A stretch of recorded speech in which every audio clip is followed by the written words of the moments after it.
Lameque teve 3 filhos, Jubal, Jabal e Tubal-Caim. Jabal era criador de gado e morador em tendas, ali nós temos a questão da agropecuária. Jubal era músico, produzia harpas e produzia flautas.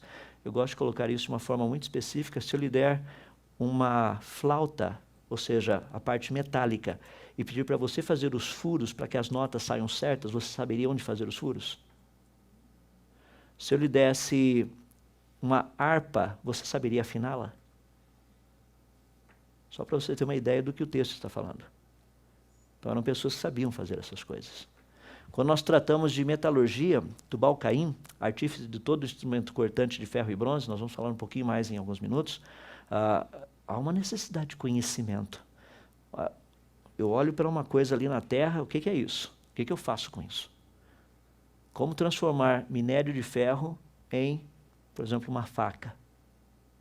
Qual o mecanismo para fazer isso? Então nós estamos vendo um pouquinho o que seria esse pessoal antes do dilúvio. Só para termos uma noção, porque isso nos ajuda bastante, são informações muito relevantes que vêm das genealogias, e essa é a razão de termos a genealogia no livro de Gênesis, no capítulo 5, para que nós possamos entender o que está acontecendo. Por exemplo, no capítulo 5, se você fizer uma avaliação, ali a genealogia de Adão, falando dos seus descendentes através de Sete, que foi o terceiro filho de Adão e Eva. Nós temos no capítulo 4 os descendentes de Adão através de Caim.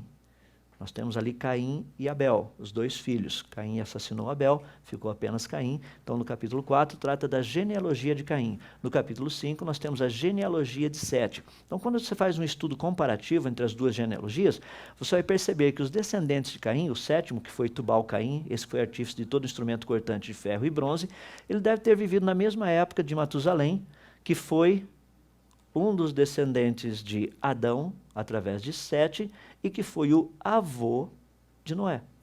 Então nós estamos tratando de 2 gerações anteriores a Noé, já havia esse pessoal que fazia instrumento cortante de ferro e bronze, coisas desse jeito. Pegando os detalhes, e essa é a parte importante, Tubal-Caim, ele foi artífice desses instrumentos. O fascinante é, como que você extrai minério de ferro, seja a hematita, o F2O3, através desses processos de óxido e redução por carbono? Rapaz, é um negócio complicado, tem que ter uma temperatura de fusão meio alta, 1535 graus, não é qualquer fogueirinha que faz isso.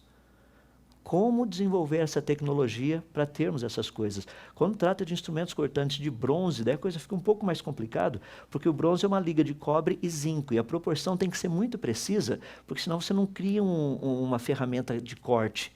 Ela perde o corte com grande rapidez se as proporções não estiverem precisas. Como saber quais são as proporções? Primeiro, você sabe qual a diferença entre o cobre e o zinco?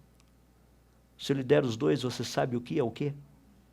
Você saberia como colocar nas proporções e como fazer a mistura de tal maneira que ocorra? Eu posso garantir que não dá para colocar no liquidificador e bater. Tem que ter uma técnica para que isso seja feito. Então nós estamos vendo coisas muito interessantes a respeito dessas pessoas pré-diluvianas. Isso fala um pouco da cultura que havia naquela época, do conhecimento. Muitas pessoas, quando eu trato desse aspecto específico de Tubal-Caim, eles apenas estão pensando assim, ótimo, ele fez instrumentos cortantes de ferro e bronze, excelente. O que isso significa?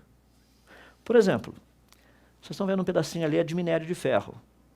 Se você estivesse lá no interior de Minas Gerais e você encontrasse um pedaço de minério de ferro no solo, você saberia o que é isso? Tem gente que não tem a menor noção do que é. Ele olha, vê, uma pedra. Tudo que ele viu foi uma pedra. Tá. Daí como é que você transforma esse negócio naquele outro negócio?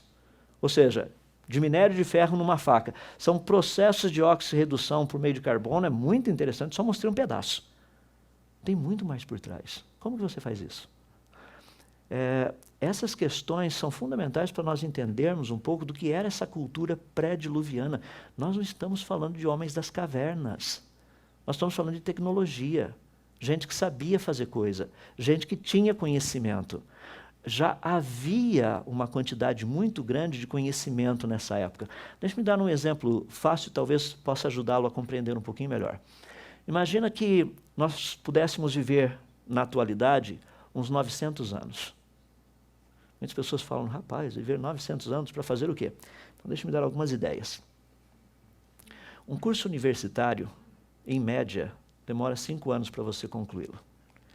Nós temos no planeta cerca de aproximadamente 120 cursos universitários diferenciados.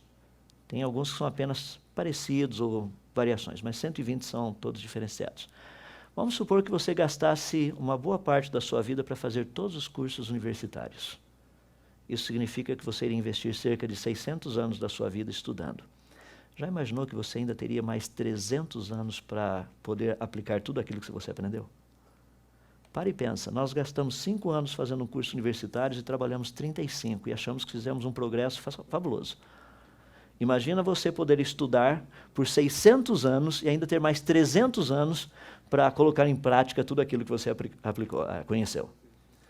Eu creio que dá para você começar a ter uma noção, uma pequena noção do que foi essa civilização pré-diluviana. É que nós não pensamos desse jeito. Nós apenas olhamos para todo esse povo e falamos, aquele pessoal que viveu antes do dilúvio. E na nossa mente fica flutuando algumas figuras mais ou menos assim, meio interessantes de homens das cavernas. Não é essa a descrição que a Bíblia nos dá. Por isso que nós, quando tratamos essas questões, esses elementos desse relato bíblico, esses pequenos detalhes, à medida que você vai prestando atenção, você vai entendendo, vai ficando mais claro qual era o contexto onde Noé vivia. Por que ele foi um homem realmente de fé? Por que a Bíblia fala de uma forma tão bonita e eloquente a respeito desse grande homem?